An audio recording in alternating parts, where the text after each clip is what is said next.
everybody, this is your buddy on your screen again. At kasama natin ngayon si What You Do. Agad yung dito. And welcome back to my YouTube channel. Let's go! Kung nakikita niyo mga buddy, background natin ngayon ay Bed. amazing, right? At kung madidinig niyo yung tunog na parang Hilik mo. Okay. Dito na kami sa barko at pupunta na ako ngayon sa Cebu.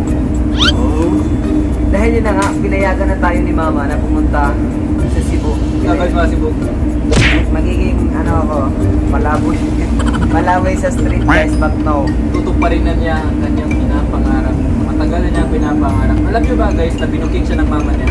Kasi yung mama niya guys, every daw, nasa tambay lang dito si Buddy sa kanyang kwarto. Gusto lang daw lalabas si Buddy pag mag-vlog or pag pupunta ng simbahan. Kaya ngayon, nakasakay na ako ng barko at pupunta na sa Cebu para tuparin ang ating pangarap. Dahil sinama na tayo sa Bisaya Vlog Squad. Vlogger na ba?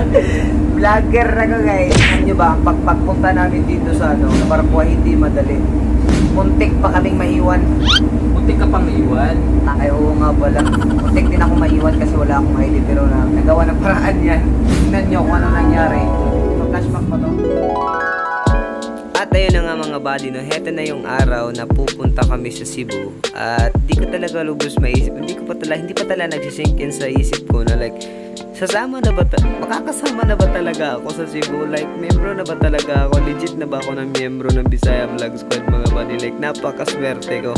Pero sa araw na to mga buddy, medyo minalas tayo at medyo na-worried ako kasi pinakamalas ay naiwan ko yung ID ko sa bahay. Tapos napakalayo ng bahay namin sa bahay nila Kuya Lester. At ako, aabutin pa ng ilang oras at di ko alam kung kakasama pa ba ako, pero buti na lang at nagawa ng paraan nila Kuya Roy at Kuya Lester na makakuha pa rin ng ticket kahit wala akong ID. Kaya nice one Kuya Tiw at Kuya Roy. At ayan na nga, pagkatapos namin makakuha ng ticket ay dumiretso muna kami papunta sa bahay nila Kuya Lester at Japet para magpaalam sa kanyang mga magulang. At dahil din naiwan doon si Dos, yung aso ni Kuya Roy, kaya ayun, dinalhan niya ng cage kasi di yan makakasama sa amin ngayon kasi kulang pa sa papeles at susunod na lang daw yun sa Saturday. Kaya dinalhan niya ng lalagyan para ready na pagka-Saturday.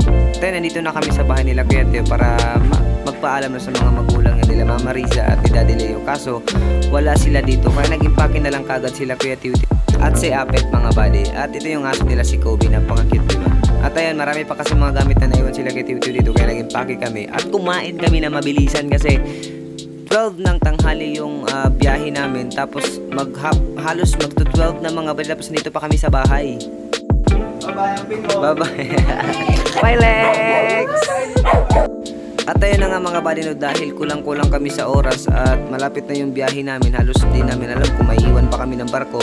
Pero si Master Aquaman, si Kuya Tiw, hindi pa rin niya nakalimutan yung isda niya. Kahit pupunta na kami sa Cebu ay magdadala pa rin siya ng kanyang mga mamahaling isda. Mga mahal niyang isda pala. So, diba?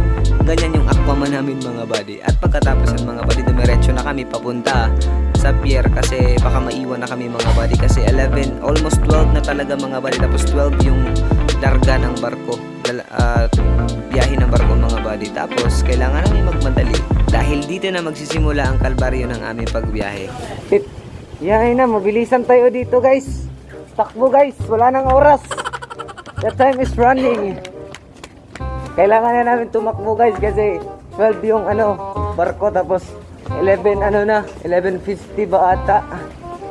Anong oras na buddy? Hindi ko sure buddy. Takbo na buddy. Dagan choy. Dagan.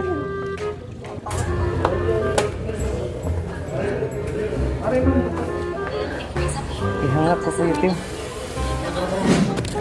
Dagan snake. Dagan snake. Wala na oras snake. Hindi na tayo makakasakay na barko. Dagan snake.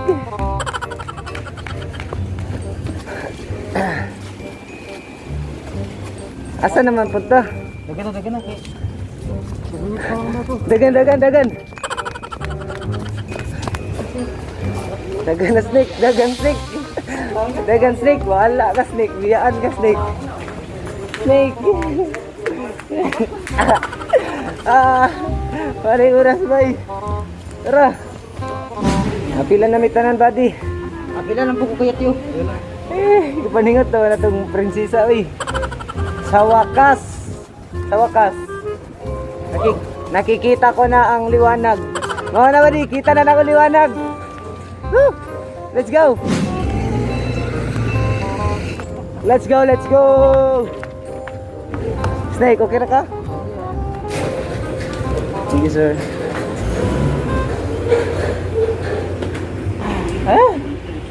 Grabe. Naligo na ako sa pawis, bay. Yubay.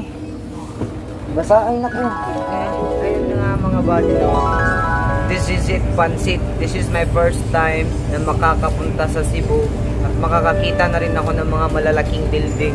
Kaya thanks to Bisaya Vlog Squad. Sir. Thank you, sir. Salamat, sir. Salamat, Kuwan. Mga magibuot ay si Snake na daw yung mag-aalaga sa akin sa Cebu. Pero siya daw yung stand as my mother. Ayun mga buddy, no? 4 na oras pa kami dito sa barko. 4 na oras pa before kami darating sa Cebu. And this is my first time going to Cebu. And sana okay. Okay naman talaga na. Ayun mga buddy, tulog muna tayo at gigising tayo pag nasa Cebu na tayo. Let's go! Bye! Meanwhile,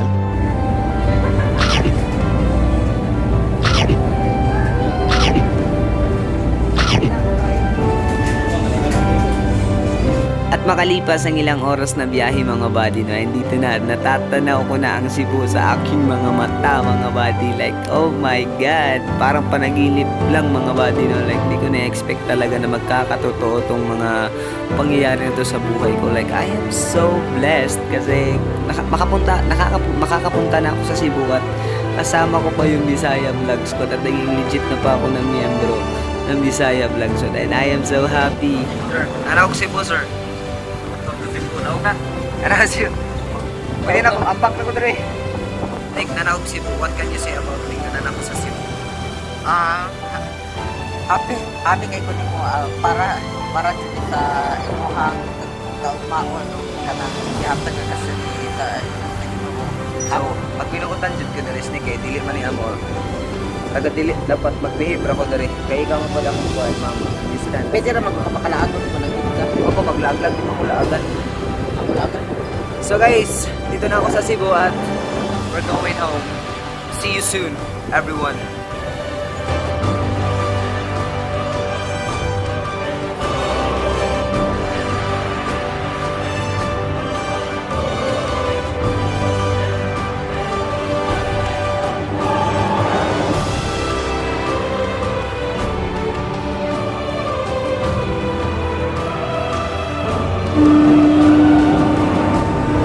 Ako sa dito na sa Cebu ang